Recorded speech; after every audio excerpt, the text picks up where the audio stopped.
ಇನ್ನೂ ನೀವು ನಿಮ್ಮ ಮಕ್ಕಳಿಗೆ RTE ಸೀಟ್ಗೆ ಅಪ್ಲೈ ಮಾಡಿಲ್ವಾ? ಹಾಗಿದ್ರೆ ಈ ವಿಡಿಯೋ ನಿಮಗೋಸ್ಕರ. RTE 2026 ಅಪ್ಲಿಕೇಶನ್ ಫಾರಂ ಓಪನ್ ಆಗಿದೆ. ನೀವು RTE ರೈಟ್ ಟು ಎಜುಕೇಶನ್ ಸೀಟಿಗೆ ಅಪ್ಲೈ ಮಾಡೋದ್ರಿಂದ ನಿಮ್ಮ ಮಕ್ಕಳಿಗೆ ಪ್ರೈವೇಟ್ ಸ್ಕೂಲಲ್ಲಿ ಫ್ರೀಯಾಗಿ ಅಡ್ಮಿಷನ್ ಸಿಗುತ್ತೆ. LKG ಮತ್ತೆ ಕ್ಲಾಸ್ 1 ಸೀಟಿಗೆ ನೀವು ಅಪ್ಲೈ ಮಾಡಬಹುದು.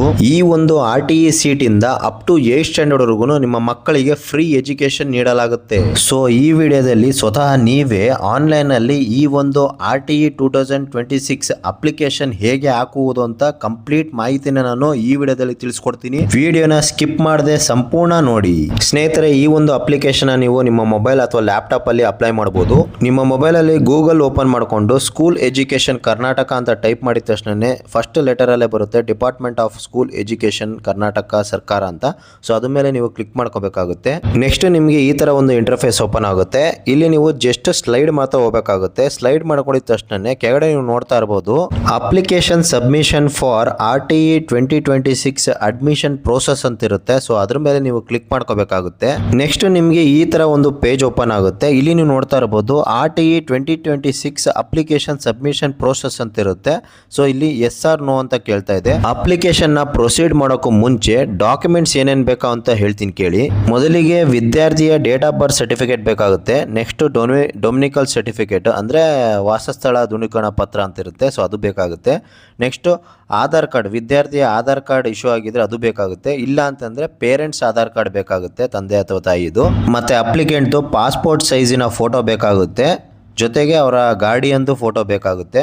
ನೆಕ್ಸ್ಟ್ ಮೊಬೈಲ್ ನಂಬರು, ನಿಮ್ಮ ಪೇರೆಂಟ್ಸ್ ಆಗಿದ್ರು ಪರವಾಗಿಲ್ಲ, ಆಧಾರ್ ಕಾರ್ಡ್ ಲಿಂಕ್ ಆಗಿರ್ಬೇಕು ಮೊಬೈಲ್ ನಂಬರು. ಮತ್ತು ರೇಷನ್ ಕಾರ್ಡು ಮತ್ತು ಇಮೇಲ್ ID, ಪೇರೆಂಟ್ಸ್ದು ಇಮೇಲ್ ID ಇದ್ರೆ ಸಾಕಾಗುತ್ತೆ. ಇಷ್ಟು ಕೂಡ ಡಾಕ್ಯುಮೆಂಟ್ಸ್ ಬೇಕಾಗುತ್ತೆ ಈ ಒಂದು ಅಪ್ಲಿಕೇಶನ್ ಸಲ್ಲಿಸೋಕೆ. ನಿಮ್ಮ ಮಕ್ಕಳ ಹೆಸರಲ್ಲಿ ಆಧಾರ್ ಕಾರ್ಡ್ ID ಇತ್ತು ಅಂತಂದ್ರೆ ಜಸ್ಟ್ ಎಸ್ ಅಂತ ಟಿಕ್ ಮಾಡ್ಕೊಳ್ಳಿ. ಟಿಕ್ ಮಾಡಿದ ಕೂಡಲೇ ಈ ತರ ಒಂದು ಇಂಟರ್ಫೇಸ್ ಓಪನ್ ಆಗುತ್ತೆ. ಇಲ್ಲಿ ನಿಮ್ಮ ಮಕ್ಕಳ ಆಧಾರ್ ಕಾರ್ಡ್ ನಂಬರ್ನ ಇಲ್ಲಿ ಎಂಟ್ರಿ ಮಾಡಬೇಕಾಗುತ್ತೆ. ಎಂಟ್ರಿ ಮಾಡಿಕೊಂಡು ಐಡೆಂಟಿಫಿಕೇಷನ್ ವೆರಿಫಿಕೇಷನ್ ನೀವು ಎಸ್ ಅಂತ ಟಿಕ್ ಮಾಡ್ಕೋಬೇಕಾಗುತ್ತೆ. ಟಿಕ್ ಮಾಡಿಕೊಂಡು ಜಸ್ಟ್ ಇಲ್ಲಿ OTP ಅನ್ನೋದನ್ನ ಟಿಕ್ ಮಾಡ್ಕೊಳ್ಳಿ.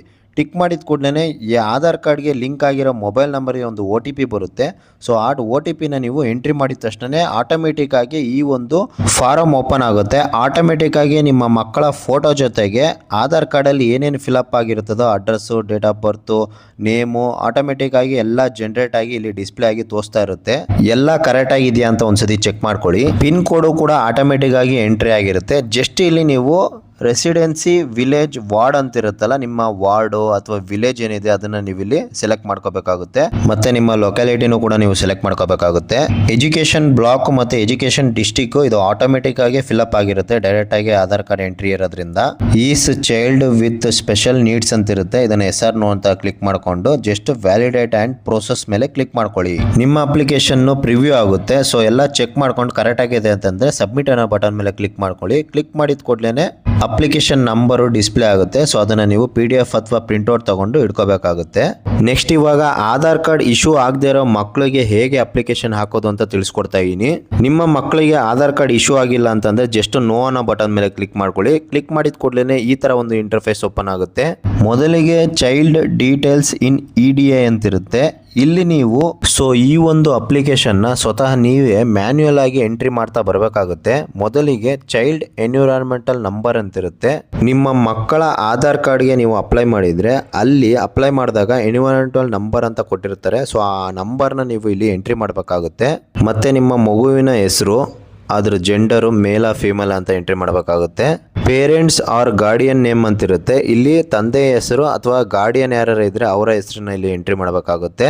Next is child with specially needed ಅಂತಿರುತ್ತೆ. ಇಲ್ಲಿ ಎಸ್ ಆರ್ ನೋ ಅನ್ನೋದ ಮೇಲೆ ಕ್ಲಿಕ್ ಮಾಡ್ಕೋಬೇಕಾಗುತ್ತೆ. ನೆಕ್ಸ್ಟ್ ಡೇಟ್ ಆಫ್ ಬರ್ತ್, ಮಗುವಿನ ಡೇಟ್ ಆಫ್ ಬರ್ತ್ ನ ಇಲ್ಲಿ ಎಂಟ್ರಿ ಮಾಡ್ಕೋಬೇಕಾಗುತ್ತೆ. ನೆಕ್ಸ್ಟ್ ನೋಡ್ತಾ ಇರ್ಬೋದು ಅಡ್ರೆಸ್ ಇನ್ ಆಧಾರ್ ಎನ್ವಿರಾನ್ಮೆಂಟಲ್ ಅಕ್ನಾಲೆಜ್ಮೆಂಟ್ ಅಂತ ಇರುತ್ತಲ್ಲ, ಇಲ್ಲಿ ನೀವೇನು ಮಾಡಬೇಕು ಅಂದರೆ ನೀವು ಅಪ್ಲಿಕೇಶನ್ ಸಲ್ಲಿಸಬೇಕಾದ್ರೆ ಯಾವ ಒಂದು ಅಡ್ರೆಸ್ಸು, ಪಿನ್ ಕೋಡು ಎಲ್ಲ ಕೊಟ್ಟಿರ್ತಾರಲ್ಲ ಸೇಮ್ ಅದೇ ರೀತಿ ಇಲ್ಲಿ ಎಂಟ್ರಿ ಮಾಡ್ಕೋಬೇಕಾಗುತ್ತೆ. ನಿಮ್ಮ ಮನೆ number, street, road, land mark, locality ಏನು ಬರುತ್ತೆ, ಮತ್ತು ವಿಲೇಜು, ಟೌನು, ಸಿಟಿ ಇದಿಷ್ಟನ್ನು ಎಂಟ್ರಿ ಮಾಡ್ಕೊಳ್ಳಿ. ಪಿನ್ ಕೋಡು, ನಿಮ್ಮ ಡಿಸ್ಟಿಕ್ಕಿನ ಪಿನ್ ಕೋಡು, ವಿಲೇಜಿನ ಪಿನ್ ಕೋಡ್ ಯಾವುದು ಇರುತ್ತೆ ಅದನ್ನು ಎಂಟ್ರಿ ಮಾಡ್ಕೊಳ್ಳಿ. ಮತ್ತು ರೆಸಿಡೆನ್ಸಿ ವಿಲೇಜು, ವಾರ್ಡ್ ನಂಬರ್ ಇದ್ದರೆ ವಾರ್ಡ್ ನಂಬರ್ನ ಎಂಟ್ರಿ ಮಾಡ್ಕೋಬೇಕಾಗುತ್ತೆ. ಮತ್ತು ಲೊಕ್ಯಾಲಿಟಿ ಅದನ್ನು ಕೂಡ ಎಂಟ್ರಿ ಮಾಡ್ಕೋಬೇಕಾಗುತ್ತೆ. ಬ್ಲಾಕು, ಡಿಸ್ಟಿಕ್ ಇದು ಆಟೋಮೆಟಿಕ್ ಆಗಿ ಎಂಟ್ರಿ ಆಗುತ್ತೆ. ಕರೆಕ್ಟಾಗಿ ಎಂಟ್ರಿ ಮಾಡಿದ ನಂತರ ನೆಕ್ಸ್ಟು ನಿಮ್ಮ ಮಗುವಿನ ಪಾಸ್ಪೋರ್ಟ್ ಸೈಜಿನ ಫೋಟೋನ ನೀವು ಇಲ್ಲಿ ಅಪ್ಲೋಡ್ ಮಾಡಬೇಕಾಗುತ್ತೆ. ಮಿನಿಮಮ್ 15 KB ಒಳಗಡೆ ಇರಬೇಕಾಗುತ್ತೆ. JPG ಅಥವಾ PNG ಫಾರ್ಮ್ಯಾಟಲ್ಲಿ ಇದ್ರೂ ನಡೀತದೆ. ಇದ್ರ ಜೊತೆಗೆ ನಿಮ್ಮ ಮಗುವಿನ ಆಧಾರ್ ಎನ್ವಿರಾನ್ಮೆಂಟಲ್ ಅಕ್ನಾಲಜ್ಮೆಂಟ್ ಕಾಪಿ ಇರುತ್ತಲ್ಲ, ಅದನ್ನು ಕೂಡ JPG ಅಥವಾ PNG ಫಾರ್ಮ್ಯಾಟಲ್ಲಿ ಅಪ್ಲೋಡ್ ಮಾಡಬೇಕಾಗುತ್ತೆ. ಎರಡೂ ಅಪ್ಲೋಡ್ ಮಾಡಿದ ನಂತರ ಜಸ್ಟ್ ಸೇವ್ ಅನ್ನೋ ಬಟನ್ ಮೇಲೆ ಕ್ಲಿಕ್ ಮಾಡ್ಕೊಳ್ಳಿ. ಸೊ ನೀವು ಅಪ್ಲೈ ಮಾಡಿರೋ ಅಪ್ಲಿಕೇಶನ್ ಪ್ರಿವ್ಯೂ ಓಪನ್ ಆಗುತ್ತೆ. ಎಲ್ಲ ಕರೆಕ್ಟ್ ಆಗಿದೆ ಅಂತ ಒಂದ್ಸತಿ ಚೆಕ್ ಮಾಡ್ಕೊಳ್ಳಿ. ಕರೆಕ್ಟ್ ಆಗಿತ್ತು ಅಂತಂದ್ರೆ ಜಸ್ಟ್ ಸಬ್ಮಿಟ್ ಅನ್ನೋ ಬಟನ್ ಮೇಲೆ ಕ್ಲಿಕ್ ಮಾಡ್ಕೊಳ್ಳಿ. ಕ್ಲಿಕ್ ಮಾಡಿದ ಕೂಡಲೇ ನಿಮ್ಮ ಮಗುವಿನ RTE ಸೀಟು ಅಪ್ಲೈ ಆಗುತ್ತೆ. ನಂತರ ರಿಜಿಸ್ಟ್ರೇಷನ್ ನಂಬರ್ ಬರುತ್ತೆ, ಅದನ್ನ ಸೇವ್ ಮಾಡಿ ಇಟ್ಕೊಳ್ಳಿ. ಸ್ನೇಹಿತರೆ, ಇದೇ ತರ ಯೂಸ್ಫುಲ್ ಇನ್ಫಾರ್ಮೇಶನ್ಸ್ಗೋಸ್ಕರ ನಮ್ಮ ಚಾನಲ್ನ ಸಬ್ಸ್ಕ್ರೈಬ್ ಮಾಡ್ಕೊಳ್ಳಿ. Thank you for watching cool mix Kannadiga YouTube channel.